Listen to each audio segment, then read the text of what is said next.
नमस्कार दोस्तों।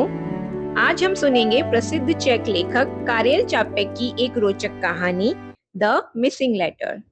Karel Capek 20वीं सदी के प्रमुख चेक लेखकों में गिने जाते हैं। मूल रूप से यह कहानी चेक भाषा में लिखी गई थी। यह कहानी कारेल चापेक के प्रसिद्ध कहानी संग्रह टेल्स फ्रॉम वन पॉकेट का हिस्सा है। यह संग्रह पहली बार 1929 में प्रकाशित हुआ था। तो आइए सुनते हैं एक ऐसे महत्वपूर्ण पत्र की कहानी जो अचानक गायब हो जाता है और उसकी तलाश में पूरा एक रहस्य खड़ा हो जाता है। शुरू करते हैं कहानी द मिसिंग लेटर, गायब चिट्ठी। कैबिनेट मंत्री ने प्लेट में सलाद की एक बड़ी चम्मच डालते हुए अपनी पत्नी से कहा, बोजेना, आज दोपहर मुझे एक ऐसी चिट्ठी मिली है जिसमें तुम्हारी भी दिलचस्पी होगी। मुझे इसे कैबिनेट की मीटिंग में उठाना पड़ेगा, लेकिन अगर ये बात बाहर लीक हो गई तो एक खास राजनीतिक पार्टी बहुत बड़ी मुसीबत में फंस जाएगी। जरा तुम ही देख लो। यह कहते हुए उन्होंने पहले अपनी जैकेट की बाईं जेब में हाथ डाला, फिर दाहिनी जेब में। कैबिनेट मंत्री ने बोला, अरे रुकना, मैंने उसे कहाँ रख दिया? मंत्री जी ने फिर से अपनी बाईं जेब में हाथ डालते हुए धीरे से कहा। इसके बाद उन्होंने अपना कांटा नीचे रखा और दोनों हाथों से अपने कपड़ों की बाकी जेबें टटोलने लगे। अगर कोई ध्यान से देखता तो उसे पता चलता कि एक मंत्री के कपड़ों में भी आम आदमी की तरह ढेरों जेबें होती हैं, शरीर के हर कोने पर। और उन जेबों के अंदर पेंसिल, छोटी पर्चियां, चाबियां, शाम का अखबार, सरकारी कागज, टूथपिक, पुरानी चिट्ठियां, माचिस, टिकट के टुकड़े, सिक्कों का पर्स, पेन, जेब वाली घड़ी, छोटा चाकू, कंघी और ना जाने क्या क्या भरा रहता है। और अपनी जेबें खंगालते वक्त मंत्री जी भी किसी भी आम इंसान की तरह ही बुदबुदा रहे थे। उन्होंने कहा, अब कहाँ रख दी मैंने वो? मेरा दिमाग भी खराब हो गया है। एक मिनट रुकना जरा। लेकिन उनकी पत्नी का ध्यान इन सब बातों पर बहुत ज्यादा नहीं था। उन्होंने किसी भी दूसरी पत्नी की तरह वही कहा जो बाकी पत्नियां कहती हैं,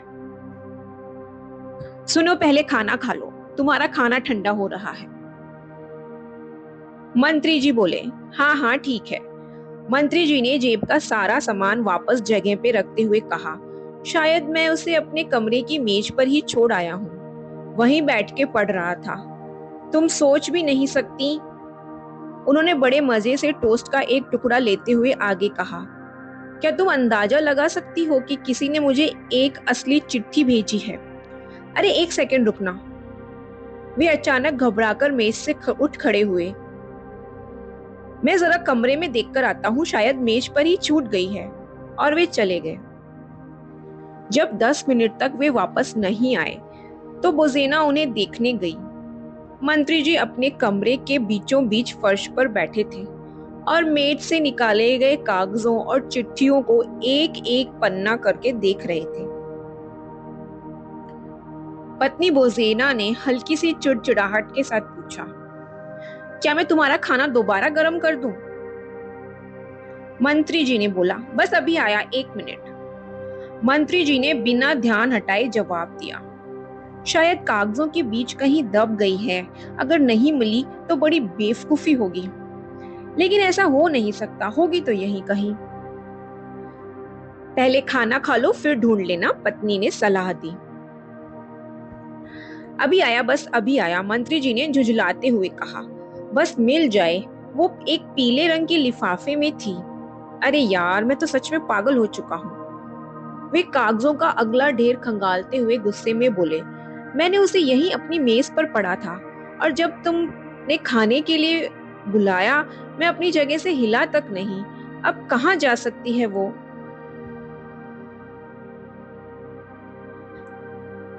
पत्नी ने तय किया और मंत्री जी को कागजों के ढेरों के बीच ही छोड़ के चली गई। मैं तुम्हारा खाना यहीं भिजवा देती हूँ। इसके बाद पूरे घर में सन्नाटा छा गया। बाहर पेड़ सरसरा रहे थे और रात गहराती जा रही थी। लगभग आधी रात को जब बोजेना को उबासी आने लगी तो वे दबे पांव कमरे की तरफ देखने गई। मंत्री जी बिना कोट के, बिखरे बालों और पसीने से लथपथ कमरे के बीच में खड़े थे।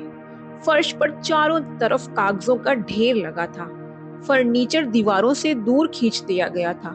कालीन के एक कोन कालीन को एक कोने में इकट्ठा करके पटक दिया था और मेज पर उनका खाना बिना छुए वैसा ही रखा था।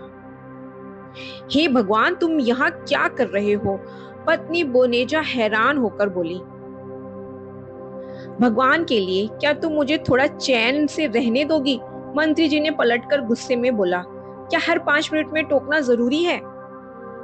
फिर उन्हें तुरंत अपनी गलती का एहसास हुआ तो थोड़ा नरम होकर बोले, मुझे ये काम तरीके से करना पड़ेगा, समझी? एक एक इंच छानना होगा। चिट्ठी यहीं कहीं होनी चाहिए, क्योंकि मेरे अलावा इस कमरे में किसी ने पैर तक नहीं रखा। काश मेरे पास यहाँ इतने सारे कागजात ना होते। क्या मैं तुम्हारी थोड़ी मदद कर दूं? पत्नी ने हमदर्दी से कहा। नहीं नहीं, तुम सब गड़बड़ कर दोगी।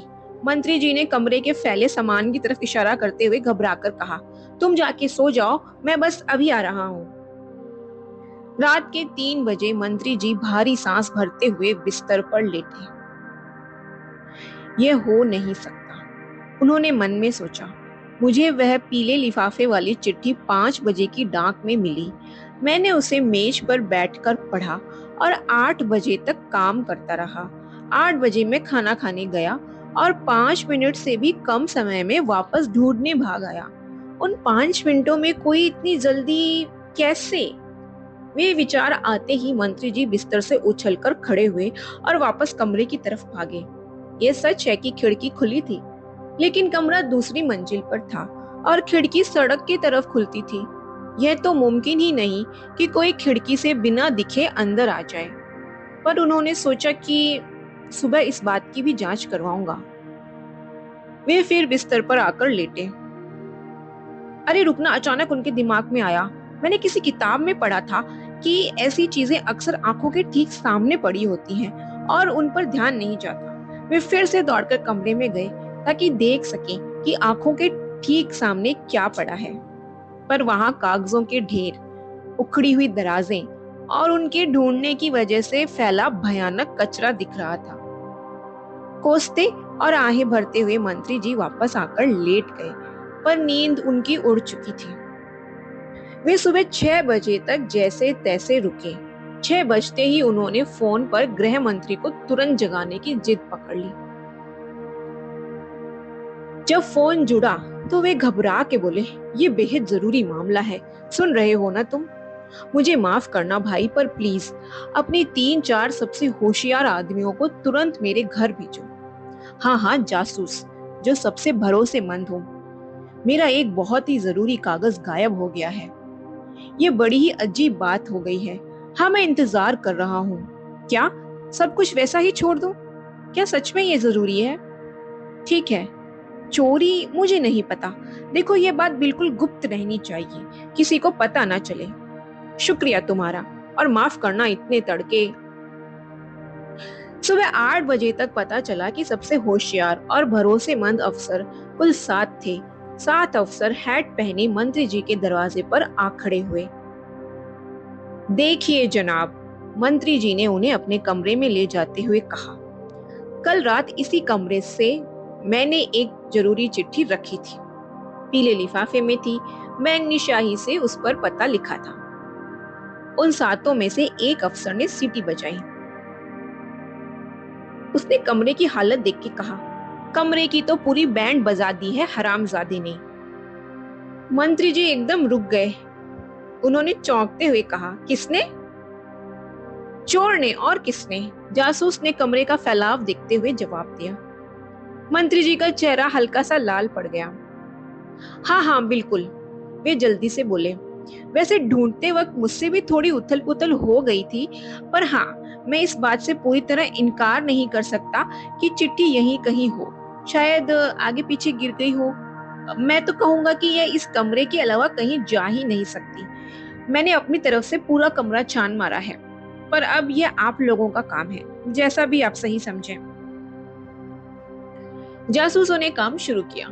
तीन अफसर कमरे में बंद हो गए ताकि एक एक कोने की जांच कर सके। दो अफसरों ने नौकरानी, रसोइये और ड्राइवर से पूछताछ शुरू की और बाकी दो शहर में सुराग ढूंढने निकल गए।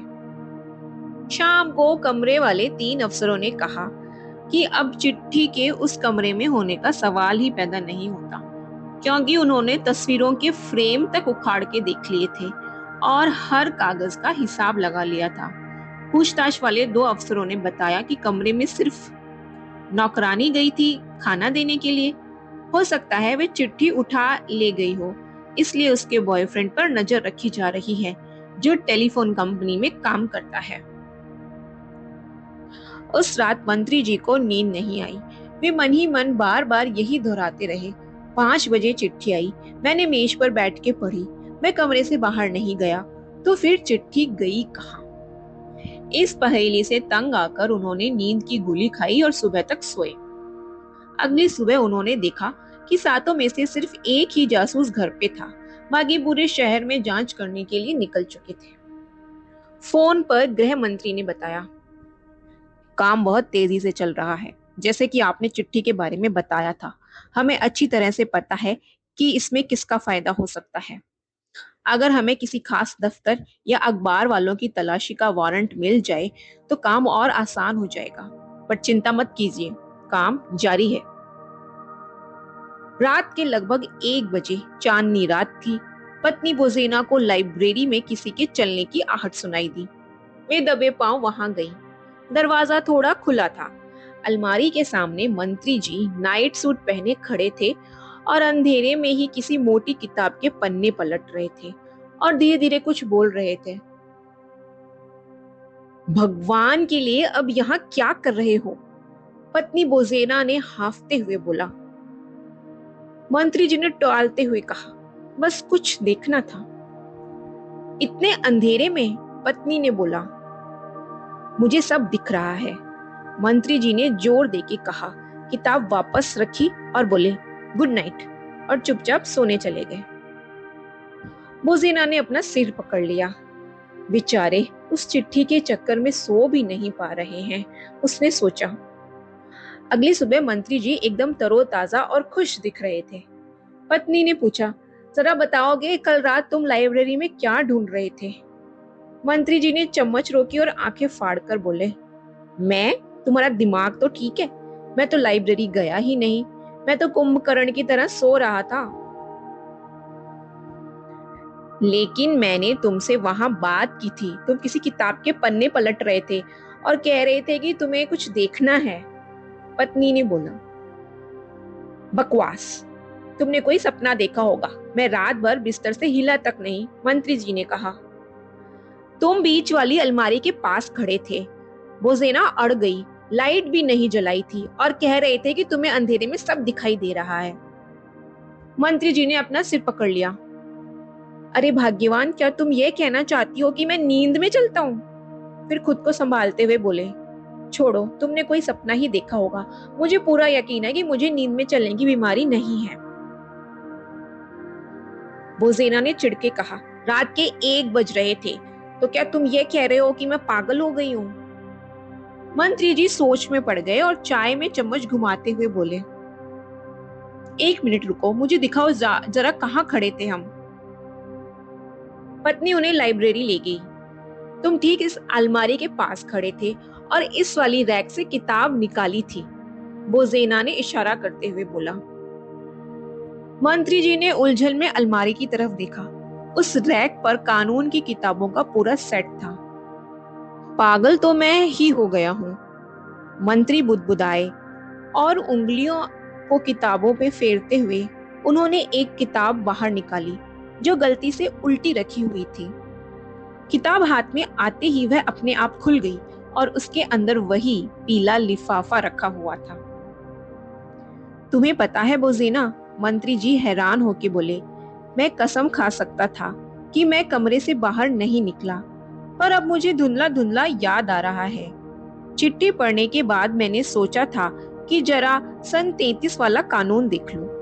मैं किताब उठाकर अपनी मेज पर ले गया होऊंगा, पर क्योंकि किताब बार बार बंद हो रही थी, इसलिए मैंने चिट्ठी को ही पन्ने के बीच में फंसा दिया। फिर बाद में ध्यान नहीं रहा और किताब बंद करके वापस अलमारी में उल्टी रख दी। लेकिन मैं अचेतन मन में नींद में भी ठीक उसी किताब के पास चला गया। यह तो खैर छोड़ो, इस बात का जिक्र किसी से मत करना, लोग पता नहीं क्या सोचेंगे। गलत असर पड़ेगा कि नींद में चलने की बीमारी है या कोई जादू टोना है। कुछ ही देर बाद मंत्री जी बहुत खुश होकर फोन पर गृह मंत्री से बात कर रहे थे। Good morning sir. हाँ, उस गायब चिट्ठी के बारे में। नहीं नहीं, जाहिर है आपकी पुलिस को कोई सुराग नहीं मिला होगा, क्योंकि चिट्ठी तो इस वक्त मेरे हाथ में है। क्या क्या कहा? कैसे मिली? अरे मेरे प्यारे दोस्त, यह मैं आपको नहीं बताने वाला। कुछ ऐसे जासूसी तरीके भी होते हैं जो गृह मंत्रालय को भी नहीं पता होते। मैं समझता हूँ आपकी टीम ने पूरी कोशिश की, बेचारों की कोई गलती नहीं है। अगर वे सब कुछ न ढूंढ पाए तो हाँ हाँ, आप सही कह रहे हैं, बेहतर होगा कि हम इस बात को यहीं दबा दें। अरे नहीं नहीं, कोई बात नहीं। आपका दिन शुभ हो सर। यह कहानी यहाँ पर समाप्त होती है। आपको यह कहानी कैसी लगी हमें कमेंट बॉक्स में जरूर बताएं और अपने सुझाव भी दें। वीडियो पसंद आया हो तो लाइक बटन दबाएं और बेल आइकन दबाना ना भूलें, ताकि इस तरह की कहानियों की जानकारी आपको सबसे पहले मिल सके। धन्यवाद, फिर मिलेंगे एक नई कहानी के साथ।